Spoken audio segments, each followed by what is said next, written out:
Hi friends, welcome to my YouTube channel. ನಾನು ಬೆಳಿಗ್ಗೆ ಟಿಫನ್ಗೆ ಪಡ್ ಮಾಡಬೇಕು ಅಂತಿದ್ದೀನಿ. ನಾನು ಪಡ್ ಮಾಡೋಕ್ಕೆ ಅಕ್ಕಿನ ಓವರ್ ನೈಟ್ ಅಕ್ಕಿನ ನೆನೆಸ್ಕೊಂಡಿದ್ದೀನಿ. ಅಕ್ಕಿ, ಉದ್ದಿನಬೇಳೆ, ತೊಗರಿಬೇಳೆ, ಹೆಸರುಬೇಳೆ, ಮೆಂತ್ಯ ಹಾಕಿ ಸ್ವಲ್ಪ ಜಾರ್ಗೆ ನೀರು ಹಾಕಿ ರುಬ್ಬಬೇಕು. ಪಡ್ಡಿಗೆ ಕೊಬ್ಬರಿ ಚಟ್ನಿ ಮಾಡಬೇಕು. ಕೊಬ್ಬರಿ ಚಟ್ನಿಗೆ ಏನೇನು ಇಂಗ್ರೀಡಿಯೆಂಟ್ಸ್ ಹೇಳ್ತೀನಿ. ಕರ್ಬೇವಿನ ಸೊಪ್ಪು, ಶುಂಠಿ, ಕೊತ್ತಂಬರಿ, ಮೆಣಸಿನ್ಕಾಯಿ, ಪುದೀನ, ಕಡಲೆ ಹಿಟ್ಟು, ಹುಣಸೆಹಣ್ಣು, ಬೆಳ್ಳುಳ್ಳಿ ಬೇಕು. ಕಡಲೆ ಹಿಟ್ಟು ಪುಡಿ ಇತ್ತು ಫ್ರೆಂಡ್ಸ್, ನೀವು ಬೇಕಾದ್ರೆ ಹಂಗೆ ಹಾಕ್ಬೋದು. ಕಡಲೆ ಕೊಬ್ಬರಿ ಬೇಕು ಚಟ್ನಿಗೆ. ನಾನು ಕೊಬ್ಬರಿ ತುರಿಯೋದು ತರಿಸ್ಕೊಂಡಿದ್ದೀನಿ, ಅದ್ರಲ್ಲಿ ತುರಿತಿದ್ದೀನಿ.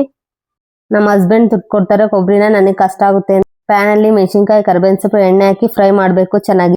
ನಾನು ಜಾರ್ಗೆ ಇವಾಗ ಆಗಲೇ ತೋರಿಸಿದ್ನಲ್ಲ ಚಟ್ನಿಗೆ ಐಟಮ್ಸ್ ಹಾಕೊಂಡು ರುಬ್ತಿದ್ದೀನಿ. ಇವಾಗ ಗ್ರೈಂಡರಲ್ಲಿ ಚಟ್ನಿ ಗಟ್ಟಿ ರುಬ್ಬಬೇಕು ಚೆನ್ನಾಗಿ. ಹೋಟೆಲ್ ಸ್ಟೈಲ್ ಆಗುತ್ತೆ ಚಟ್ನಿ. ಚಾಪರಲ್ಲಿ ನೀರುಳ್ಳಿ, ಮೆಣಸಿನ್ಕಾಯಿ, ಕರ್ಬೇವಿನ ಸೊಪ್ಪು ಹಾಕಿ ಬಸ್ಗೆ ಸೊಪ್ಪು ಹಾಕ್ತಾರೆ ಪಡ್ಡಿಗೆ. ನನ್ನ ಹತ್ರ ಇರಲಿಲ್ಲ, ಸದ್ಯಕ್ಕೆ ಹಾಕಿಲ್ಲ. ಬಾಣಲೆಯಲ್ಲಿ ನೀರುಳ್ಳಿ, ಮೆಣಸಿನ್ಕಾಯಿ, ಕರ್ಬೇವಿನ ಸೊಪ್ಪು, ಎಣ್ಣೆ ಹಾಕಿ ಫ್ರೈ ಮಾಡಬೇಕು 5 ಮಿನಿಟ್ಸ್. ನೋಡಿ ಫ್ರೆಂಡ್ಸ್, ಫರ್ಮೆಂಟೇಶನ್ ಆಗಿದೆ. ಇದಕ್ಕೆ ಉಪ್ಪು, ಸೋಡಾ ಹಾಕಬೇಕು. ಆಗ್ಲೇ ಫ್ರೈ ಮಾಡ್ಕೊಂಡಿದ್ವಲ್ಲ ಹಿಟ್ಟಿಗೆ ಹಾಕ್ಬೇಕು. ಇವಾಗ ಚೆನ್ನಾಗಿ ಕಲಿಸ್ಬೇಕು, ಚೆನ್ನಾಗಿ ಮಿಕ್ಸ್ ಮಾಡಬೇಕು. ನೋಡಿ ಫ್ರೆಂಡ್ಸ್, ಪಡ್ಡಿಗೆ ಕನ್ಸಿಸ್ಟೆನ್ಸಿ ಈ ತರ ಇರಬೇಕು, ಚೆನ್ನಾಗಿ ಬರ್ತವೆ ಪಡ್ಡು. ದಪ್ಪಗೆ ರುಬ್ಕೊಂಡಿರ್ಬೇಕು. ಪಡ್ಡು ಹೇಗೆ ಮಾಡೋದು ನೋಡೋಣ ಫ್ರೆಂಡ್ಸ್. ಪಡ್ಡಂಚು 10 ಮಿನಿಟ್ಸ್ ಹೈ ಫ್ಲೇಮಲ್ಲಿ ಕಾಯಿಸ್ಕೊಬೇಕು. ಪಡ್ಡಂಚ್ ಕಾದ್ಮೇಲೆ ಎಣ್ಣೆ ಹಾಕ್ಬೇಕು ಸುತ್ತ ಎಲ್ಲದಕ್ಕೂ. ನೋಡಿ ಫ್ರೆಂಡ್ಸ್, ನಾನು ಪಡ್ಡು ಹೋಯ್ತಿದ್ದೀನಿ ಪಡ್ಡಂಚಲ್ಲಿ. ಇವಾಗ ಎಲ್ಲ ಕಡೆ ಹಾಕ್ಬೇಕು ಹಿಟ್ಟ.